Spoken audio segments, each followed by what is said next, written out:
বড় পাহাড়ের যাত্রী শেষ কেয়ার জন্য অপেক্ষা করছে। তবু তুমি তাকে বৃথা বাক্যবাণে বিদ্ধ করলে, অপমান করলে। ন্যূনতম মানবিক মূল্যবোধ নাই। দিক দিক তোমাকে সর্বনাশ ভক্ত।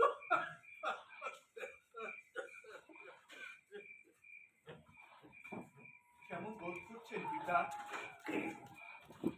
আমি লক্ষণ লক্ষণ তুমি এসেছো, আমি তোমাকে একটু মার্জনা করুন পিতা।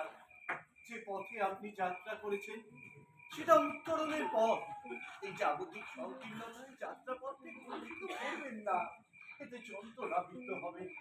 কায় মনোবাক্যে গোবিন্দকে স্মরণ করুন। আহা পুত্র, তোমাদের মতো তিনি আমাকে বিস্মিত হয়েছেন, নতুবা আমি এখনো কেন উদ্ধার।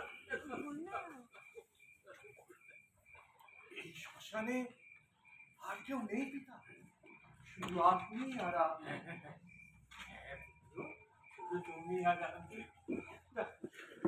একটা প্রশ্ন আমাকে দীর্ঘকাল তাড়া করে ফিরেছে, আজ তার উত্তর আমি আপনার থেকে পেতে চাই। অবশ্যই অবশ্যই। দেখো, তোমাকে তো আদৌ আমার কিছুই নেই।